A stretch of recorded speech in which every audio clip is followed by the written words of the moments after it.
Ici c'est Paname. Ici c'est Paname. Ici c'est Paname. J'ai la tronche du parigot, le cœur qui palpite. On chante, on crie, Paris est magique. Le rouge, le bleu, fier de nos couleurs. Le parc en feu, ressens-tu la ferveur? Yo, salut mes humains, c'est OP, j'espère que vous allez bien et bienvenue sur la chaîne. Ça y est, nous nous retrouvons enfin après 15 jours d'une trêve qui ne sert à rien, qui ne sert toujours à rien, hein. Alors bien évidemment, on va se consoler avec ces petites infos mercato. On l'a vu, hein, Skriniar, ça nous parle de la Juventus, d'un peut-être probable échange avec un joueur de la Juve. On a entendu parler de Fagioli, si je dis pas de bêtises. On a aussi la jeune pépite de Bundesliga, du côté de Stuttgart, hein, Enzo Mio, le Bleuet, qui fait des appels du pied au Paris Saint-Germain. Bref, il y a des petites infos un peu mercato, c'est plutôt pas mal. On a entendu aussi Luis Campos qui est courtisé par Arsenal. Bon, à voir, est-ce qu'il va prolonger à Paris ou est-ce qu'il va partir et je ne sais pas moi, hein, du côté de l'Angleterre ou du Portugal, on verra bien. En tout cas, il y a des petits trucs et ça commence. Ah, bien évidemment, c'est bientôt l'hiver, donc forcément, période de mercato, on commence à entendre des infos. Alors là-dedans, il faut quand même faire beaucoup de tri parce que entre les fake news, les insiders à 2 balles, etc., c'est compliqué. En tout cas, moi, je suis content de vous retrouver pour cet avant-match et on ne change pas les bonnes vieilles habitudes. On s'abonne à la chaîne si ce n'est toujours pas fait, la petite clochette à côté, on clique dessus pour les notifications, le référencement, on met son plus beau pouce bleu et on lâche son petit commentaire. Comme d'habitude les gars, on se fait les stats des deux équipes, on parle de notre adversaire, le TFC, la Ville Rose, Toulouse, et on finit avec nos rouges et bleus. Et c'est maintenant pour les stats.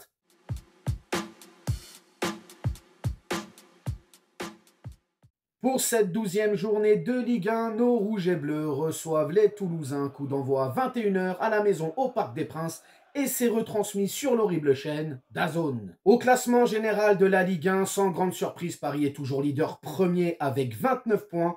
Quant au TFC, ils sont 10e avec 15 points.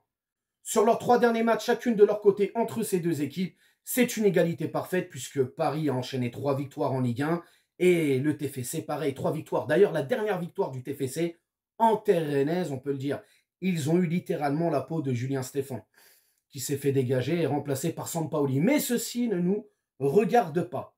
Sur les derniers face-à-face, les 10 dernières confrontations, toutes compétitions confondues, on est sur 8 victoires parisiennes, 1 nul et 1 défaite. Donc pour Toulouse, c'est une victoire, 1 nul et 8 défaites. Mais les gars, cette dernière, justement, défaite des Parisiens face à Toulouse au Parc des Princes, pas besoin d'aller chercher dans les archives.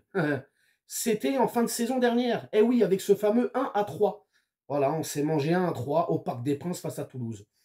Bon, bah, c'est comme ça, en espérant que demain soir, ce sera une autre salade. Bref, voilà, c'est tout pour les stats, les gars. Et maintenant, on va s'attarder sur notre adversaire du soir. Celui que l'on nomme le club de la Ville Rose, le TFC.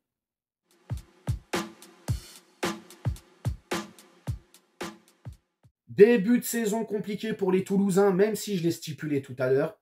Ils ont retrouvé des couleurs, peut-être la couleur rose, je ne sais pas. Ouais, on fait des blagounettes à nos heures perdues. Bref, c'est une équipe qui, sur les 3 derniers matchs, a enchaîné 3 victoires d'affilée. Donc on peut le dire, depuis un petit mois, c'est une équipe qui est en pleine bourre, qui est en pleine confiance et qui, demain soir, va essayer de refaire ce match de la saison dernière, justement, venir peut-être prendre les 3 points. Mais on ne va pas se laisser faire, les gars, bien évidemment. On ne va pas se laisser faire. En tout cas, il y a eu un mercato estival et je trouve quand même ils ont perdu des éléments très forts de leur effectif, notamment Costa qui est parti à Villarreal. Alors c'est vrai qu'en termes de vente, on peut le dire, ils ont quand même très bien vendu. Donc Costa qui est parti du côté de Villarreal.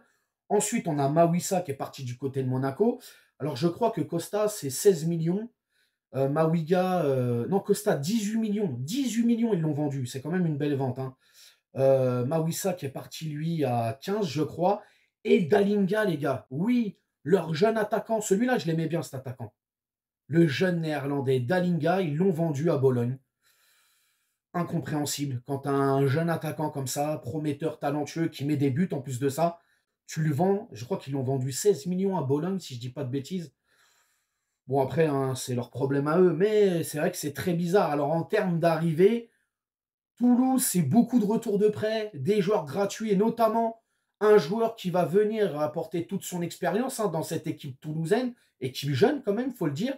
Alors oui, bien évidemment, la star, c'est Abou Khal pour moi, de cette équipe. Abou Khal qui était un super joueur, international marocain, donc compatriote de Hakimi, bien évidemment.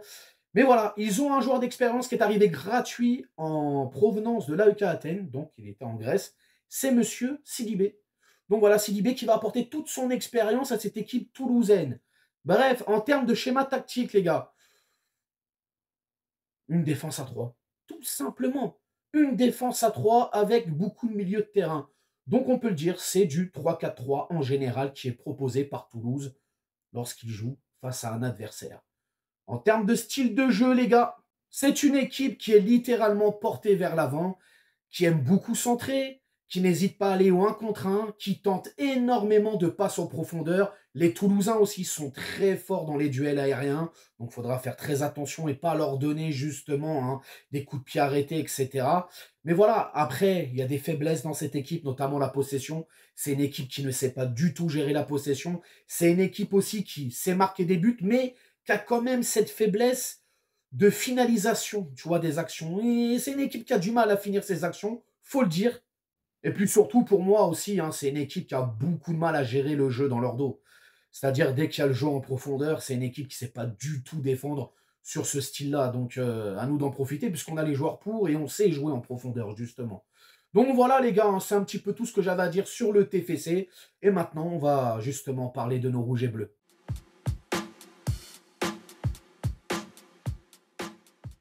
Enfin, le retour de nos rouges et bleus. Je m'ennuyais depuis 15 jours. Cette trêve internationale, elle me sort par les oreilles, par tous les orifices, cousin, j'ai mal.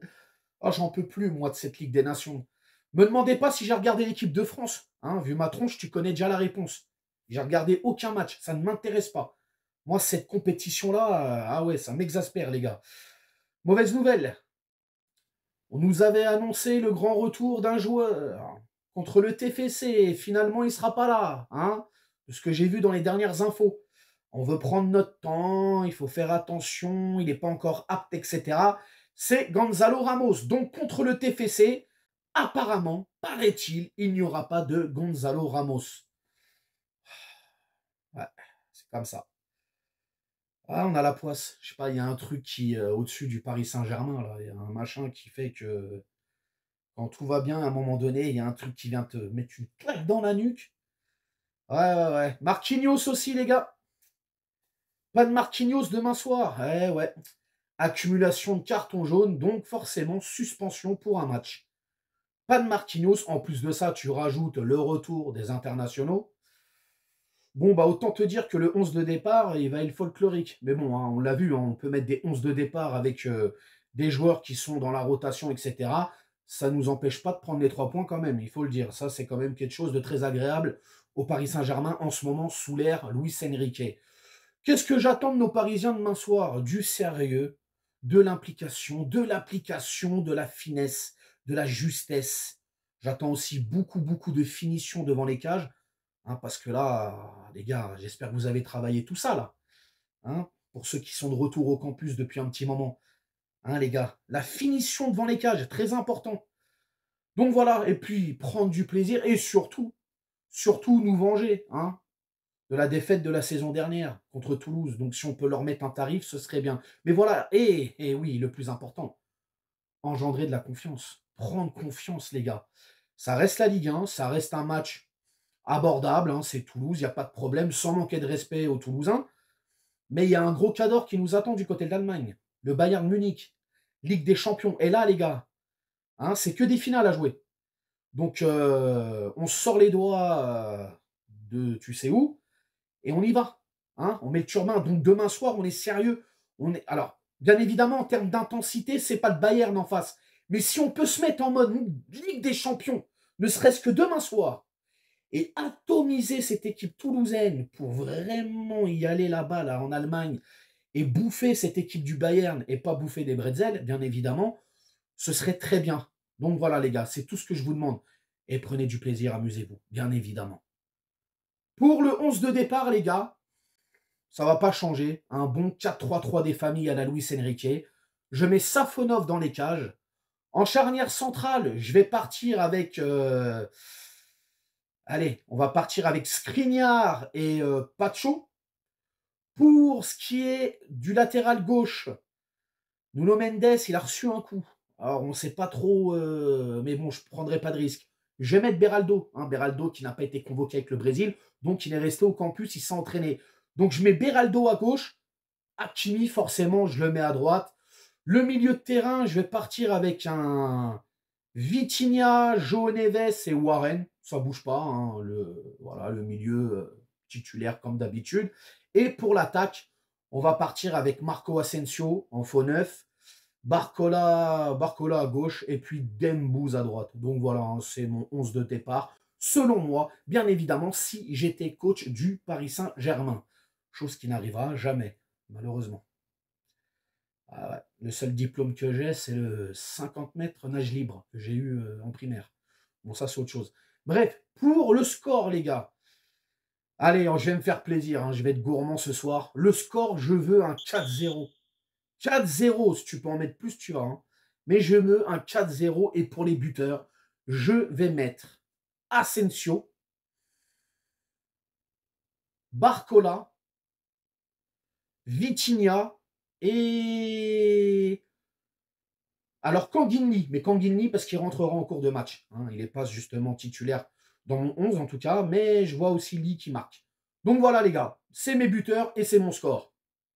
Vous allez me dire dans les commentaires comment vous sentez ce match. Est-ce que vous sentez un Paris Saint-Germain qui va justement être cool, tranquille et qui va dérouler, qui va s'imposer tranquillement, ou vous sentez un PSG qui va se faire un petit peu bousculer par ces Toulousains? Tu me dis tout dans les commentaires. N'hésite pas à t'abonner, partage, like et on se retrouve nous demain soir pour le débrief en direct de tu sais où. Allez, ciao. Nique sa mère, les footix, c'est l'UTES que j'incarne. Paris capitale et la Liga capitule. On voit toute ton équipe face à Navas, t'es ridicule. Je suis dans une école 90.